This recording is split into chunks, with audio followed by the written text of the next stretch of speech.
Olá, família Pax, mais uma vez ao vivo aqui com vocês, hoje conversando com o nosso querido Cleudio Bueno. Bueno é arquiteto, cientista, político, sociólogo, faz trabalho de xamanismo crístico na Pax há mais de 30 anos e hoje ele fala sobre o Festival de Vezac 2025. Gratidão aí a vocês que estão chegando, Patrícia Buono lá na Foz do Iguaçu, manda toda a minha energia para aquela Foz do Iguaçu incrível, adoro aquele lugar, é tão especial, né? Tem uma irradiação super, super forte. Então vamos lá colocar o Bueno no ar para a gente estar conversando. Fiquei no sol mais 1h30 hoje, adorei, me faz muito bem. E vamos aguardar o Bueno.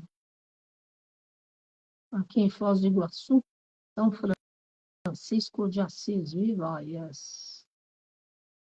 E aí, Buenito? Tudo bem? Aí que a coisa aqui tá meio esquisita Não, hoje. você está no ar. Tá de burro? Não, eu tô, Adorei. eu tô no ar, mas acontece que tá tendo muita instabilidade aqui. Toda hora pisca a luz, né? Não sei se hoje aqui a minha cidade é aniversário de emancipação Ah, é política, verdade. né? Tá fazendo 148 anos. Então, Parabéns. as coisas aqui hoje. Obrigado. Hoje as coisas aqui não estão meio normalizadas, então eu vou pedir desculpa aí se as coisas não saírem como a gente imagina que deva sair, Tá né? bom. Então, Então, vou a pedir cidade é desculpa. Itapecerica da Serra, para quem não sabe. Ok. Isso, isso.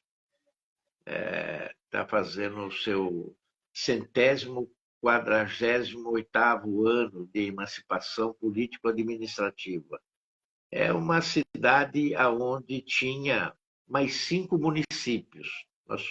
Nós somos considerados a mãe aqui da região. Itapecerica tinha o Embu das Artes, tinha o Taboão da Serra, tinha São Lourenço da Serra, Juquitiba e Embu-Guaçu. Era tudo isso em Itapecerica. E depois foram membrando, né? Eram distritos de Itapecerica e depois foram sendo desmembrados em municípios. E aí a gente ficou praticamente meio no meio e as outras em volta, né? Então é uma cidade indígena. Itapecerica significa pedra lisa ou escorregadia da serra, porque existe uma outra Itapecerica que é lá em Minas, Hum, que também é um lugar que tem muitas pedras lá, né? Então, para diferenciar uma Itapecerica da outra, a nossa virou Itapecerica da Serra, porque nós estamos na Serra do Mar. E tem determinadas localidades, principalmente mais próximas a Juquitiba, que dependendo do lugar onde você está, a gente vê todo o litoral, né? Então a gente está muito próximo, né? Tirando a serra, né? A gente está muito próximo aqui do litoral, é mais ou menos assim. Bom, então se cair porventura alguma coisa é porque piscou, a internet caiu e depois eu tento voltar, porque está mais ou menos instável a questão da internet em função da luz, que toda hora dá aquelas piscadas e quando pisca, cessa tudo. Mas antes da gente falar um pouquinho a respeito de Vesac, a gente tem que lembrar também que o dia de hoje, 8 de maio, é considerado pela a Ponte da Liberdade, que é uma das escolas que todos nós estudamos, uma daquelas 5 escolas que eu já falei num dos nossos Instagrams, diz que hoje é comemorado também a iluminação do Buda. Então, 8 de maio é o dia da comemoração da iluminação do Buda. Nós vamos falar um pouquinho também do Buda nesse festival, que é o segundo festival, chamado também de Festival do Filho. A gente vai falar alguma coisinha a respeito dele, mas antes disso tudo, nós vamos fazer a nossa oração, que é a oração do Arcanjo Miguel, pedindo que nós tenhamos todos segurança e proteção para todo o querido e amado planeta Terra, para todos os continentes, para todos os países, para todos os reinos, principalmente para a humanidade. Vamos pensar então também no nosso país, aqueles que estão fora vamos pensar na onde estão, porque lá também está o seu coração. Vamos pensar também nas cidades que nós moramos, no estado ou província que nós moramos também, né? Nas nossas cidades, na nossa rua, no nosso quarteirão, na nossa casa. Depois vamos pensar nas nossas famílias, vamos pensar nas nossas amizades, nos nossos colegas, em todas as nossas relações, como dizem os índios norte-americanos, Metakawasen. Então vamos fechar os nossos olhos, vamos visualizar o arcanjo Miguel acima do querido e amado planeta Terra, enviando a sua energia de luz azul cobalto através do seu cardíaco, através do seu chakra laríngeo, através do seu chakra do terceiro olho e do coronário, onde entra toda a energia e que passa por esses chakras, inundando todo o querido e amado planeta Terra. Arcanjo Miguel, que trabalhas para o esplendor da vontade divina e da verdade. Que a vossa proteção permaneça conosco sempre e por toda a nossa existência e na eternidade do nosso espírito. Nós o recebemos como um privilégio, sempre respeitando os vossos desígnios.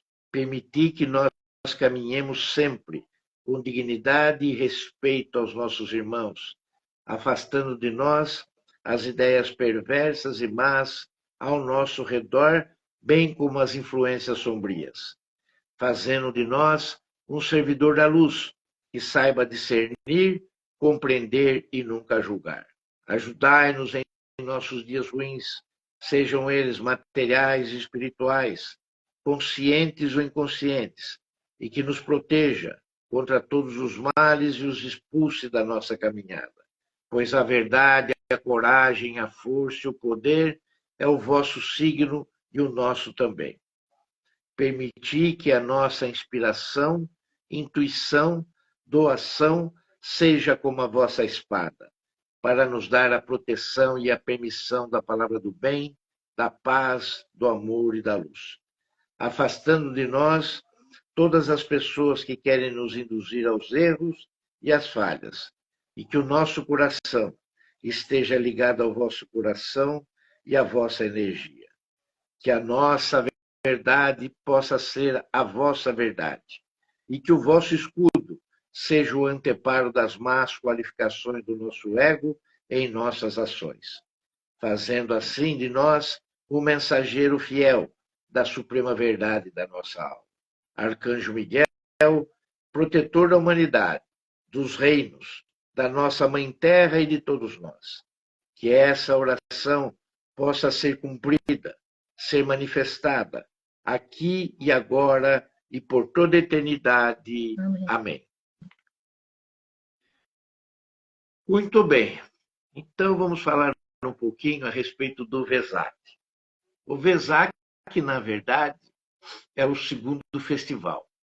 Nós temos 3 festivais, como nós falamos agora no primeiro semestre. Existem mais festivais? Existe. Nós poderíamos dizer que existem 12 festivais. Em determinados momentos, até 13 festivais. Podendo chegar até mais. Por quê?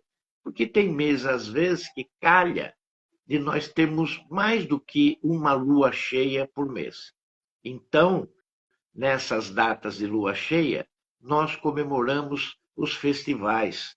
Mas nós temos que lembrar também que este festival ele é diferenciado de qualquer outro festival, de qualquer quantidade ou qualidade que a gente fale. Mas por que isso, Bueno? Por que ele é diferenciado? Ele tem um significado maior do que a Páscoa? Ele tem um significado maior do que a Dasala, que é o Festival da Boa Vontade, do Espírito Santo.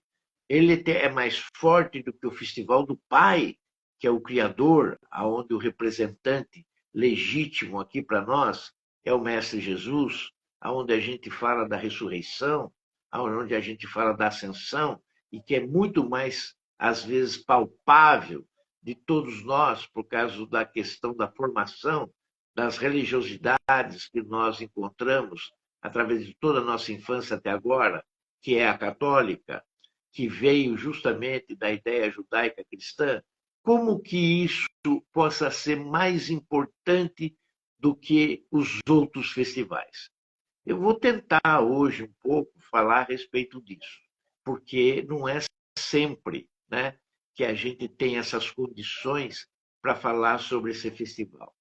E, inclusive, faz parte do plano e da missão de vários outros seres espirituais, principalmente o do assessor e da ramificação do raio dourado, estritamente ligado ao querido amado mestre Kutumi, através do seu assessor direto, que é de Jiao Hu, que chamava-se anteriormente de O Tibetano, que é também a pessoa que tem trabalhado mais, vamos dizer assim, junto a todos nós aqui na humanidade, para estar colocando, através do novo grupo de servidores da luz.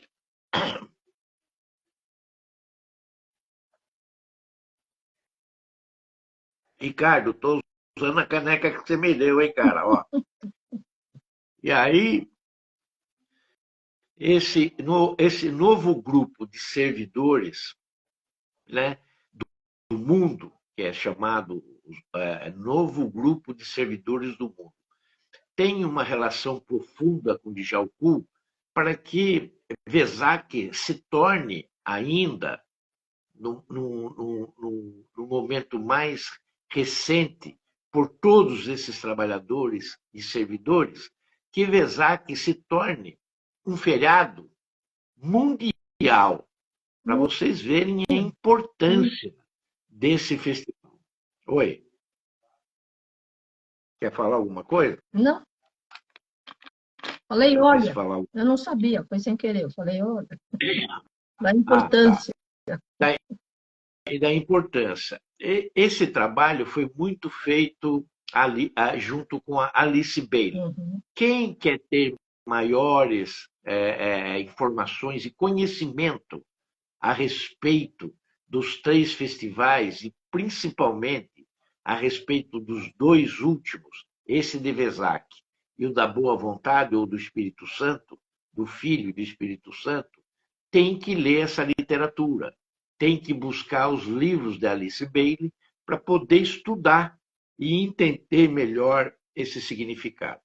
Vesak, ou Vesaka, como é chamado, é o nome de um mês, aonde geralmente é maio. Esse nome Vesak é maio. Mas nós devemos lembrar que nós já tivemos em outras oportunidades o Vesak em abril. Sim. E algumas outras vezes também comemorado, principalmente em lugares onde o budismo é muito forte, às vezes é comemorado em junho. Mas nós comemoramos dentro de um aspecto astrológico esse festival. Assim como nós comemoramos a Páscoa na lua cheia de Áries, nós consideramos também a lua cheia de Touro. Às vezes, como eu já disse anteriormente, a lua cheia pode cair no mês de maio e tendo 2 luas cheias, uma logo no início, uma logo no fim do mês. Geralmente, às vezes, pode acontecer isso. Mas o aspecto astrológico nos leva a crer que uma das datas é a correta, já que passando do dia 20, 21, né, de maio, nós já saímos praticamente da lua de Touro e entramos na lua de Gêmeos. Então, esse já é um pormenor. Esse já é um pormenor, porque o Vesak, ele sempre vai cair na lua cheia de Touro. Como o Touro também começa em abril, nós temos que ver, como eu disse, que às vezes cai em abril essa lua cheia, e não em maio. Mas quando passa do dia 20, 21 de maio, nós já entramos em Gêmeos. Então, a lua cheia de Gêmeos já entra no Festival do Espírito Santo. Uma vez dito isso, a gente tem que ver o outro aspecto que é o lunar. Eu vi o aspecto solar. Eu disse touro. Touro é o aspecto solar. Agora, o aspecto lunar é que tem que a lua estar em escorpião, ou seja, o lado oposto a touro, o signo de touro. Então, quando a lua cheia está em touro, no signo de touro, e a lua cheia está com a lua em escorpião, exatamente ali no seu plenilúnio. Plenilúnio quer dizer o momento exato aonde entra a lua cheia. É o instante da mudança da lua crescente para a lua cheia. Este ano, a lua cheia se dará no dia 12 de maio, na próxima segunda-feira, às 13 horas e 57 minutos, pelo calendário do pensamento, pelo almanaque do pensamento. Então, a gente precisa seguir alguma coisa. Então, a gente segue o almanaque do pensamento. Ali tem toda a tabela lunar, toda a tabela solar. Então, ali a gente vai e vê os aspectos. E os aspectos mostram que o plenilúnio para esse Vesac será no dia 12, na próxima segunda-feira, às 13 horas e 57 minutos. Nessa hora, para nós, aqui no Brasil, será Vesac. Agora, nós temos que entender que para outros aspectos e para aqueles que estão dentro da filosofia budista ou hinduísta, isso é comemorado no plenilúnio lá no Oriente. Nós comemoramos aqui, mas no Oriente eles vão comemorar também o plenilúnio no horário que entrar a lua cheia. E lá no Oriente isso tem maior peso. Por que tem maior peso? Porque é ali que se dará a configuração. Bom, bueno, o que é a configuração? Bom, a configuração tem a ver justamente de ser o maior festival entre todos, porque é essa configuração que denota a diferença entre todos os outros festivais. Nós sabemos que existe um vale na base do Himalaia. Esse vale na base do Himalaia é onde a maioria das pessoas que estarão lá e todos os seres espirituais, e quando eu digo todos, são todos, principalmente os intras, os extraterrestres, comandos, né? Mestres ascensos, discípulos, chelas, muitas pessoas, estudantes, muitas pessoas são convidadas. Esses convidados são especiais para esse vale. São pessoas já de uma certa estatura e um certo desenvolvimento espiritual evoluído. Então, essas pessoas podem estar presentes e assistir à cerimônia, né? Hoje eu não vou falar muito dessa cerimônia, porque é o único festival que daria, inclusive, para a gente fazer livros e livros e livros a respeito. Não digo uma enciclopédia a respeito de Vesac, mas chega perto. Então, tem muitos nuances que dá para se pegar do Vesac. Eu vou tentar aqui fazer um breve histórico, então, e um resumo do que significa isso para todos nós. Quando eu estou dizendo todos nós, eu estou dizendo para o planeta. Eu não estou dizendo só para mim ou para quem está assistindo. Eu estou dizendo isso para o planeta como um todo, porque a gente tem que ver a magnitude disso.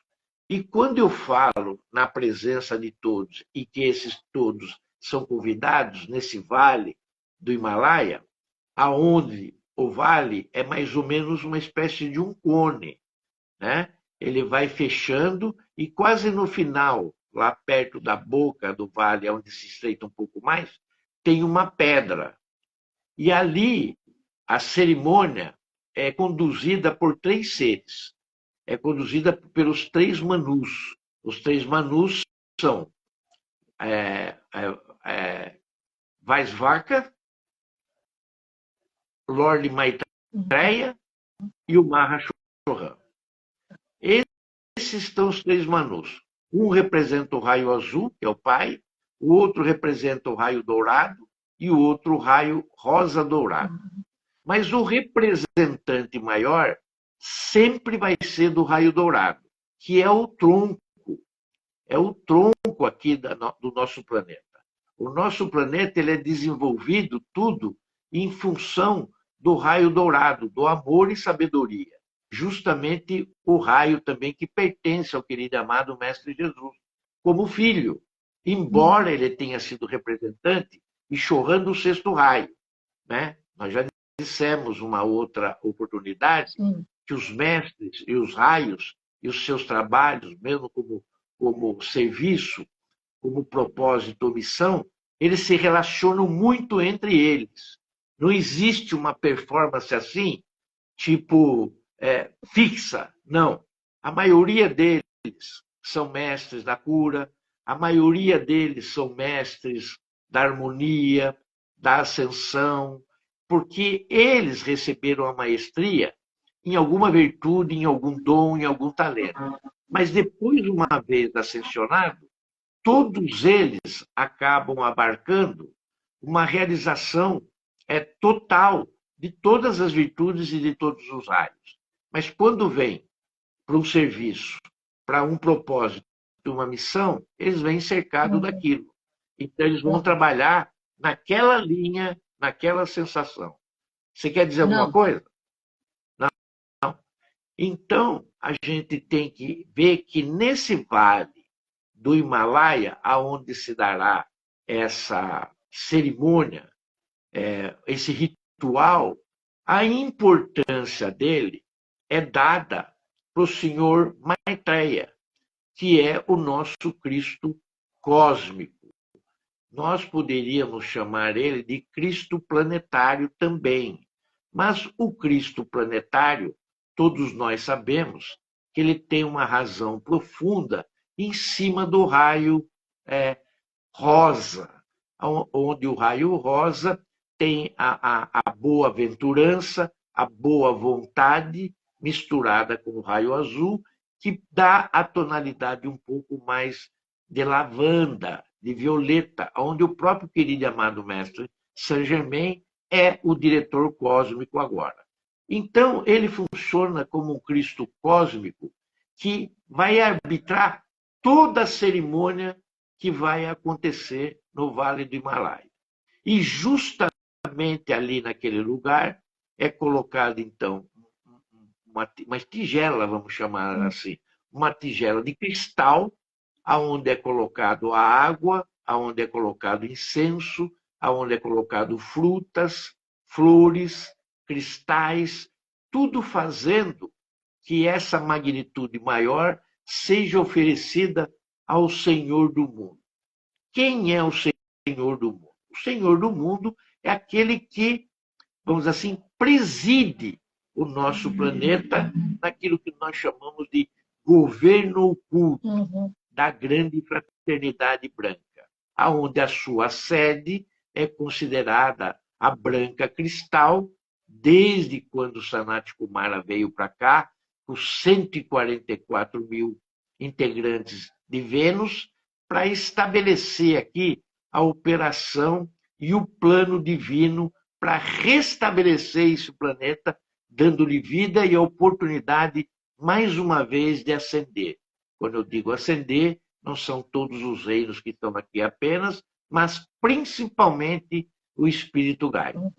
Então, nessa operação, vamos dizer assim, não complexa, mas totalmente divina, é estabelecida, então, toda uma operação através de cânticos, de mantras e de silêncio, esperando o grande momento. Mas que momento é esse? E por isso se torna diferente. Porque exatamente no plenilúnio, quando se der a lua cheia, em minutos e segundos Nesse vale do Himalaia, desce do céu o Senhor do mundo, o querido e amado mestre Gautama Buda, que ficou no lugar de Sanat Kumara, que voltou aos céus, né? Ele assumiu, o querido e amado mestre Gautama Buda, ele assumiu essa função exatamente entre, alguns dizem, 1º de janeiro ou 10 de janeiro de 1956. Vejam bem, ainda vai fazer 70 anos que ele assumiu. O ano que vem. Essa data é muito importante. Como o mestre fez 71 anos da sua entronação como Chohan do 7º raio e, ao mesmo tempo, como diretor cósmico, junto com o mestre Aportia, o mestre Gautama Buda assumiu isso há 69 anos, vamos dizer assim. Está para completar 70 o ano que vem. E o que acontece, então, nessa cerimônia? Nessa cerimônia, ele, que é o governante máximo do governo oculto e da grande fraternidade branca aqui na Terra, ele é o legítimo, vamos dizer assim, presidente global do que acontece nesse planeta. Ele vem das suas esferas de luzes e solares e desce até a Terra. Ele vem até a Terra e se materializa nesse altar durante 8 minutos. Durante 8 minutos. 8 é o número do Buda, é o número dali da onde nós temos o caminho do meio, ou seja, o raio dourado, né? Porque se a gente pegar o 8 e deitar, vira Lamaniscata, aquele símbolo do infinito. E o símbolo do infinito é justamente o caminho do meio, o caminho da iluminação e o caminho da ascensão. Então, o número 8 é o número sagrado, é o número de Buda. Assim como o número do querido e amado Mestre Saint-Germain é 10. Então, o número do Mestre Jesus é 6. E assim, consecutivamente, cada mestre tem o seu número.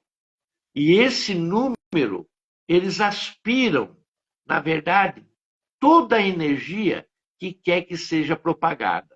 Nesses 8 minutos, que o Senhor do mundo, Mestre Gautama Buda, ele, vamos dizer assim, ele se materializa, ele coloca todo o seu amor, toda a sua luz manifestada para todo o planeta por um ano, aonde nós temos que absorver da melhor maneira essa energia e redistribuí-las para aqueles que não têm, vamos dizer assim, o despertar da consciência daquilo que nós estamos vivendo.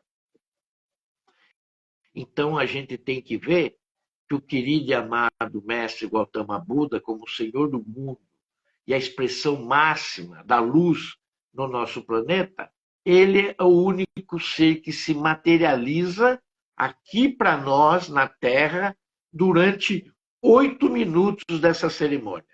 E nesses 8 minutos, na verdade, ele expande todo o seu amor e toda a sua luz do seu coração para todo o planeta Terra, para todos os recantos, para todas as direções, sejam os seres intras ou extraterrestres que estejam trabalhando aqui conosco, todos os seres de luz, os mestres ascensos ou não.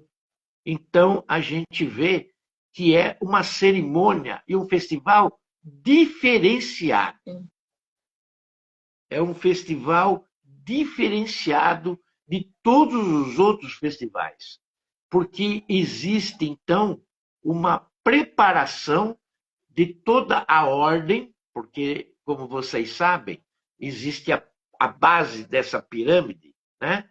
A pirâmide ela é colocada assim, então, embaixo, na base da pirâmide, nós temos todos os Chohans dos 7 raios. Depois, um pouco acima, nós temos o diretor cósmico, que é o querido e amado Mestre Saint-Germain. Um pouco mais acima, nós temos os instrutores planetários, que é o querido e amado Mestre Jesus, e o querido e amado Mestre Kutubi. Um pouco mais acima, nós temos os Manus, do primeiro raio, Mestre Vaivasvata, depois o Lorde Maitreya, e depois o Mahashohan, que hoje ocupa essa função, o querido e amado Mestre Paulo Veneziano. Então, o azul, o dourado e o rosa dourado. E acima disso tudo, no topo da pirâmide, vem o Senhor Gautama Buda, que é o Senhor do mundo. Todos eles têm uma aspiração nessa condução até subir até o topo da pirâmide. Isso, quem determina a elevação é a própria condução de todos os seres de luz através do plano divino, do grande Criador de tudo e de todas as coisas, dos nossos pais planetários, Hélios e Vesta, dos nossos pais solares, Alfa e Ômega, e através do grande Sol central. Tudo isso, para nós, baseia-se através da grande fraternidade branca e sua hierarquia. É claro que entre uma posição e outra, que aqui eu nomeei, sempre vai haver outras funções, outros comandos que estarão colocados para aqueles que estão em desenvolvimento e evolução dentro dessa pirâmide. E ali todos os seres de luz se encaixam. Ali eu estou dizendo de todos os comandos, de todos os conselhos, de todas as ordens. Ali também tem personagens e seres das federações e das confederações. Além, né, dos nossos pais planetários, dos nossos pais solares. Porque essa convivência cósmica, ela é diuturnamente presente na vida desses seres. Elas nunca foram interrompidas. Mesmo os extraterrestres, né, através de suas naves, têm contato imenso com esses seres. Todos eles trabalham juntos, em unidade, que é aquilo que todos nós estamos procurando através da consciência crística. Nós estamos buscando um pensamento único da humanidade para que nós possamos dissolver o inconsciente coletivo e assim ficarmos mais próximos de uma unidade aonde nós possamos desenvolver não só as questões espirituais individuais, coletivas ou de pensamentos únicos, de filosofias, de religiões, de doutrinas, de seitas, mas também, planetariamente falando, que todos nós possamos levar o espírito Gaia ao seu lugar de direito e de fato. Qual é o lugar de Gaia? O lugar de Gaia é se sentar na mesa da Confederação Intergaláctica. Gaia já se senta na federação do qual nós pertencemos e da confederação que nós pertencemos. Mas nós queremos pertencer à Confederação Intergaláctica. Nós queremos sair da nossa galáxia. Nós queremos ver outras galáxias e participar dessa mesa dessas outras galáxias. E, portanto, nós temos que desenvolver, evoluir e ascensionar Gaia para esse momento. Né? Não que ela não seja ascensionada, porque ela também é ascensionada. Assim como o Senhor do mundo, Mestre Gautama Buda, foi ascensionado, assim como o Mestre Jesus foi ascensionado, Lorde Maitreya foi ascensionado, os grandes seres que estão na base, que nós chamamos de Chohan, né, foram ascensionados. Gaia também foi, porque não pode ficar atrás. Cada ser que avança, ela avança junto. Mas nós queremos que tenha um avanço agora daqueles que nós chamamos de salto do tigre, né? Aquele salto quântico que a gente sempre fala. Então, nós queremos que ela vá para a Confederação Galáctica. E lá ela se sente, tenha o direito de voto e de voz, e do qual nós seremos ouvidos, para que a nossa evolução também seja mais rápida do que tem sido. E recebamos as dispensações necessárias para essa evolução. Esse é o trabalho. E é por isso que o querido e amado Senhor do mundo, Mestre Gautama Buda, aonde tem a sua, vamos dizer assim, a sua presidência, a sua capital, em Shambhala, o mesmo lugar onde foi criado por Sanat Kumara, que voltou para Vênus junto com a sua chama gêmea, que é Vênus. Então, nós temos aí um quadro completo do que significa o Vesak. É claro que tem outras ponderações, tem outros itens que nós deveríamos estar vendo dentro dessa cerimônia, dentro desse ritual. Mas todos eles estão interligados. A Páscoa, Festival do Pai, depois a do Filho, né? O Festival do Filho, que é Vesak, e depois o Festival do Espírito Santo, ou Festival da Boa Vontade, ou também chamado de Azala. Azala significa a palavra junho.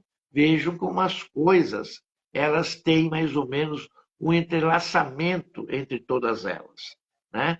Mas isso nós vamos ver em junho. Nós falaremos desse festival lá em junho.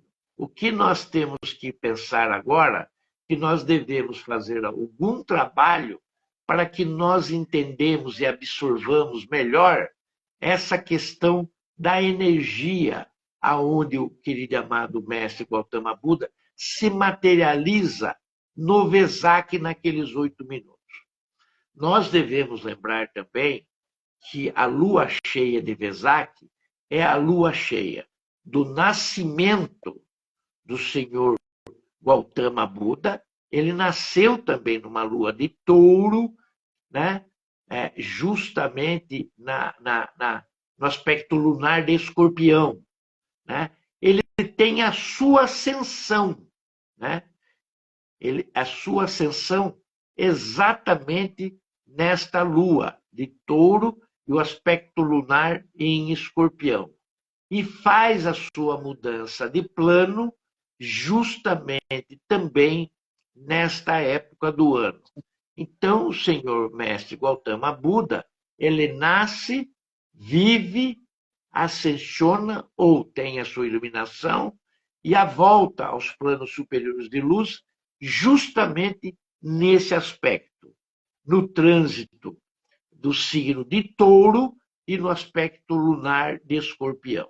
Então, esse aspecto é profundamente interessante para que todos nós possamos estudar isso de uma maneira diferenciada, já que o Sol está numa posição e a Lua está numa outra posição, aonde Touro e Escorpião estão em oposição.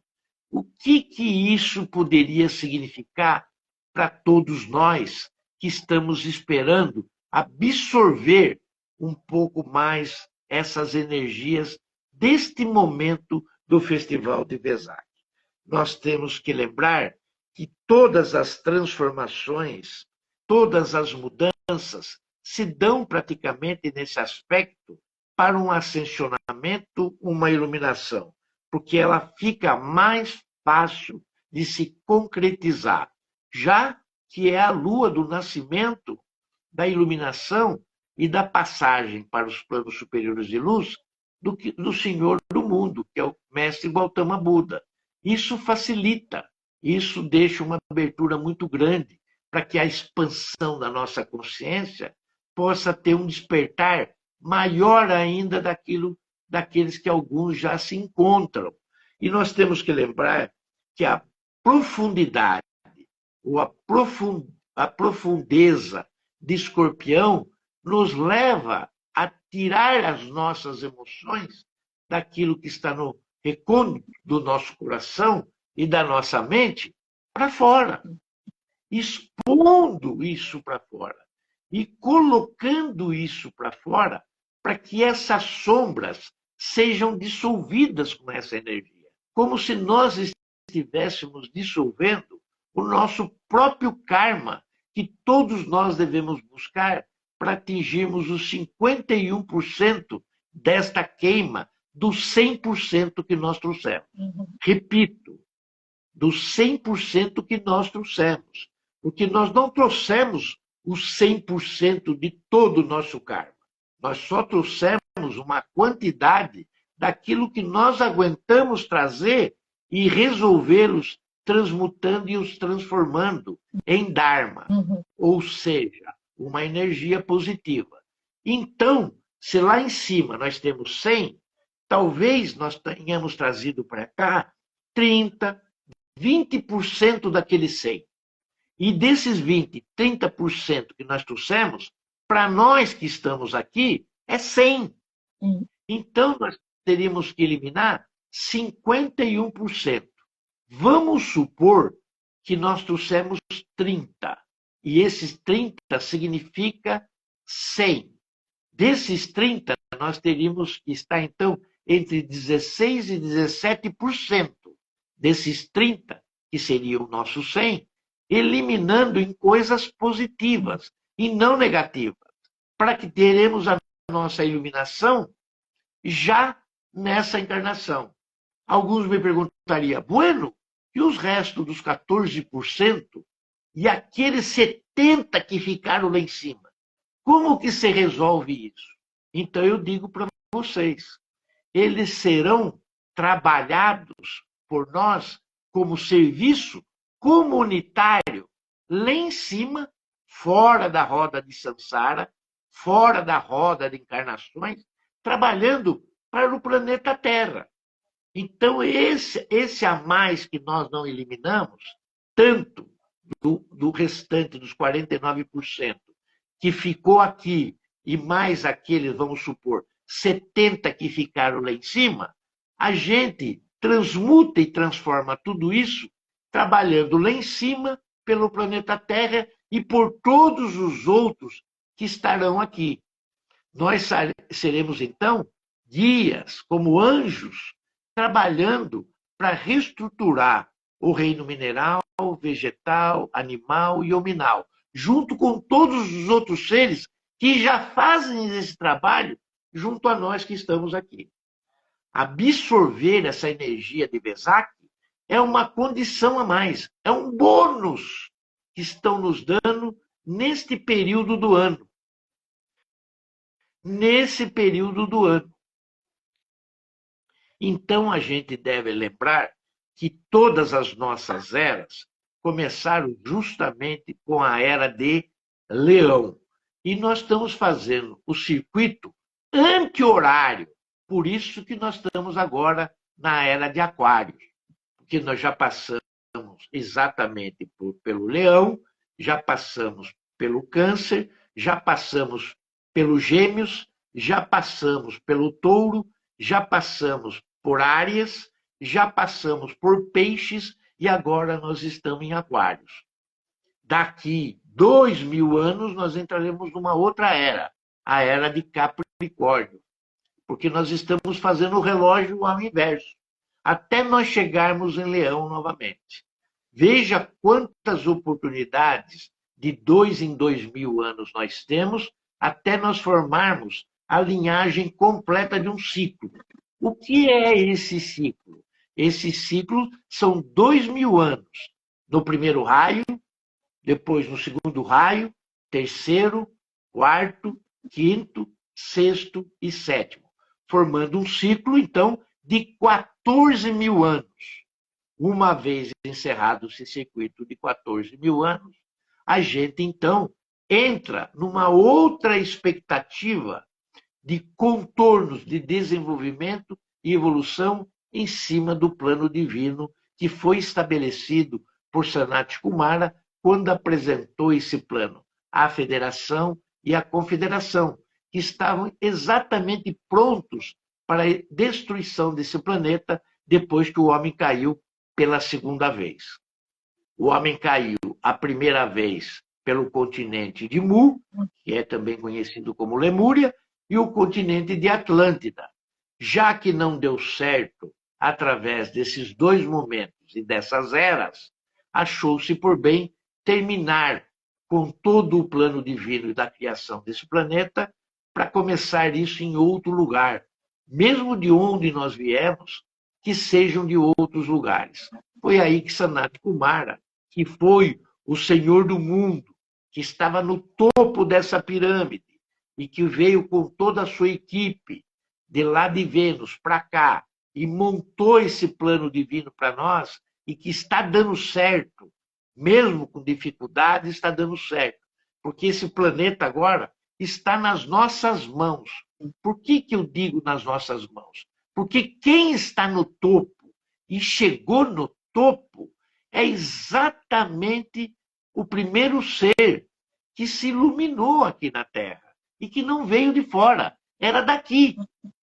Então, hoje, o planeta, com todos esses seres que pertencem ao governo oculto, eles são formados aqui, são ascensionados aqui, são iluminados aqui. Não que os outros seres não estejam de olho em nós, né? É aquela história, né? Que alguns continentes e alguns países têm a hegemonia da energia nuclear. Então, até os extras ficam vigiando tudo que acontece. Nós somos mais ou menos como se nós tivéssemos energia nuclear no planeta, né? Nós, eu digo, os reinos. Por quê? Porque eles estão de vigia na gente. Mas a gente é que está conduzindo o processo. Esse planeta agora depende de nós.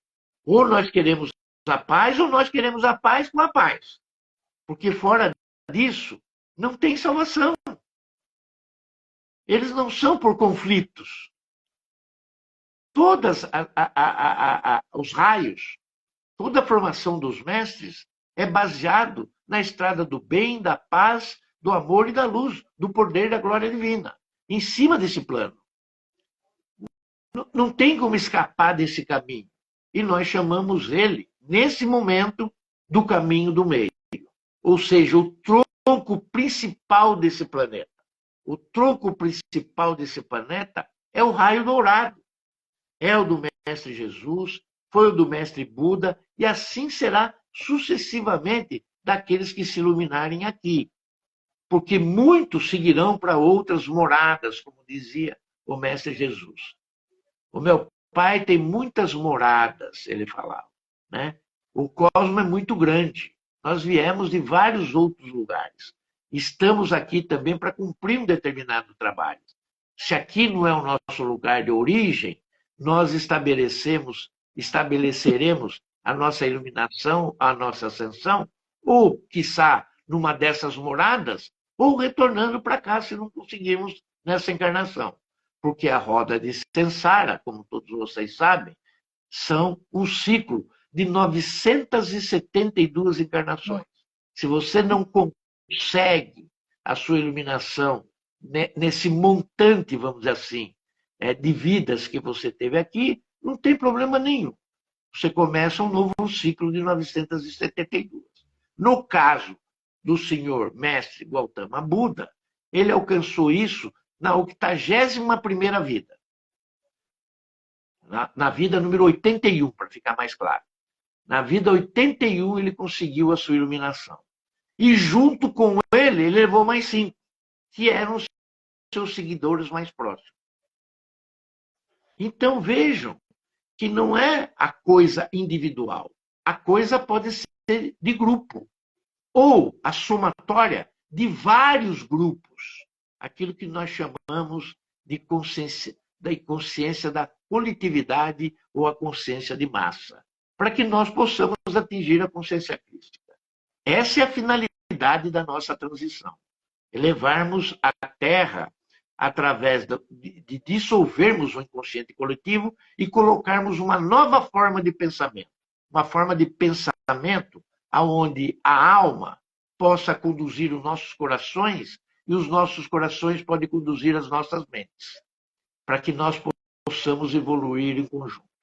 É dito também que o querido e amado Mestre Gautama Buda, ele teve a sua passagem, a sua iluminação, exatamente há 575 anos antes de Cristo. Então, vejam que ele começou bem antes o seu desenvolvimento e a sua evolução para estar no topo. Isso não desbanca o querido e amado Mestre Jesus, porque, diante das leis universal e cósmicas, Mestre Jesus está também no caminho para se tornar o Senhor do mundo.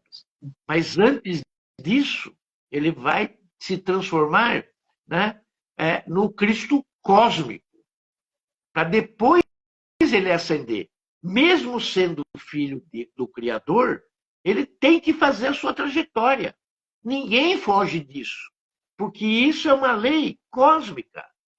Não é porque ele é filho, entre aspas, do homem, que ele vai abrindo a porta e se senta nas reuniões. Não.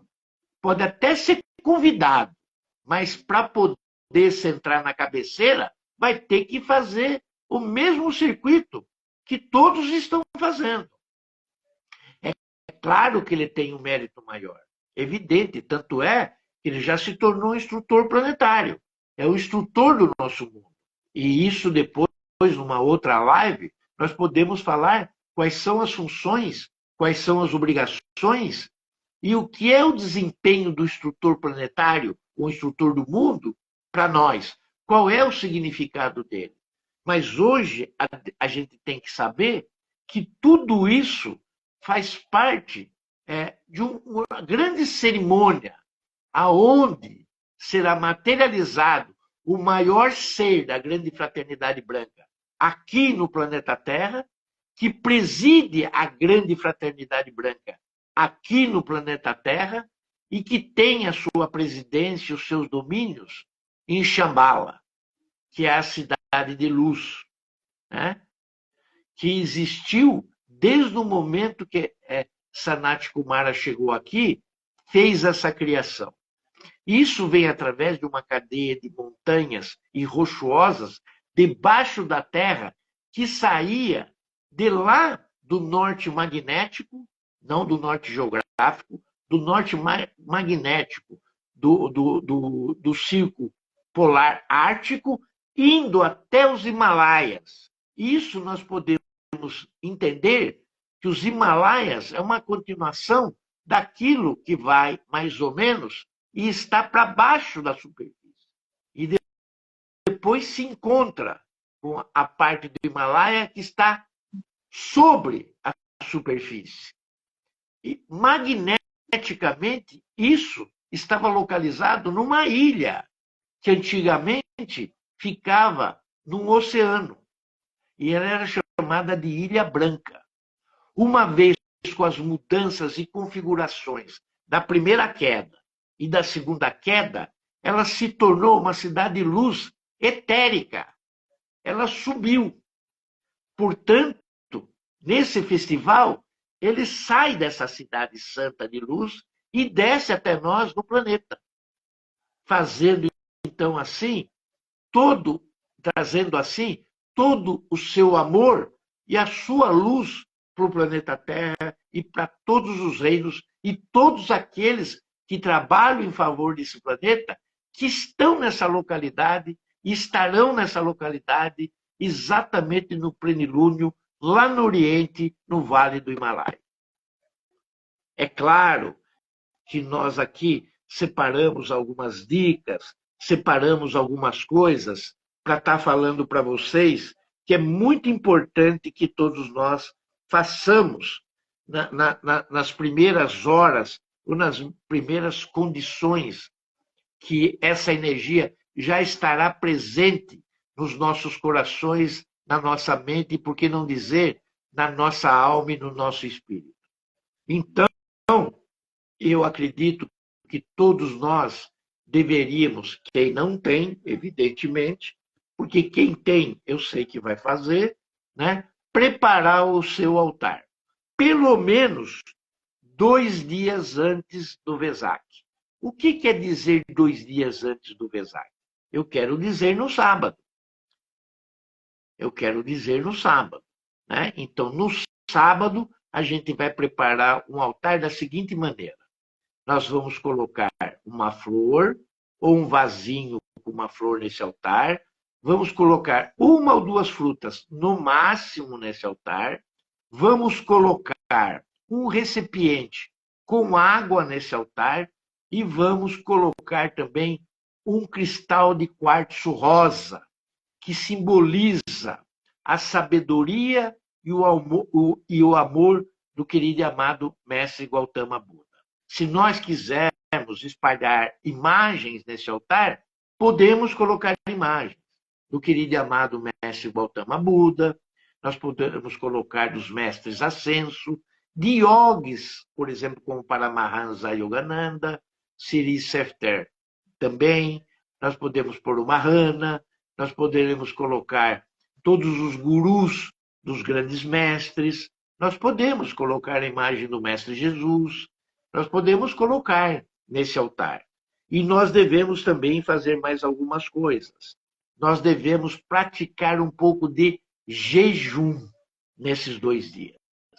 Eu não vou dizer jejum de como eu faço, né? Eu digo que eu vivo em eterno Ramadã, né?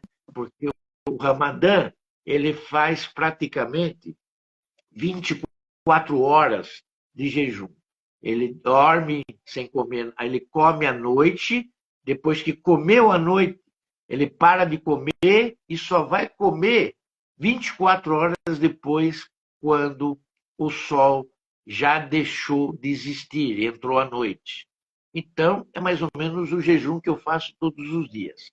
É bom? É ruim? Não sei. Eu faço isso há muitos anos. Então, eu já estou mais ou menos acostumado. Também faço uma refeição.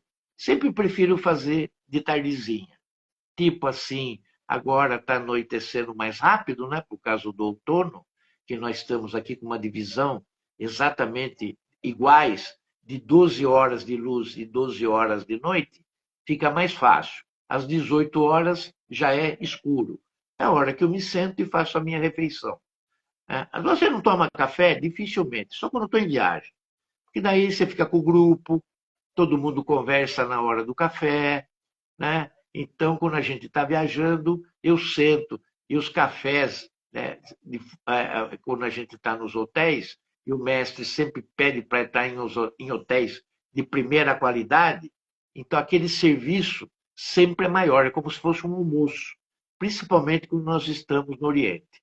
Então, fora isso que eu falei, nós vamos preparar também as nossas orações, vamos preparar as nossas preces e as nossas meditações.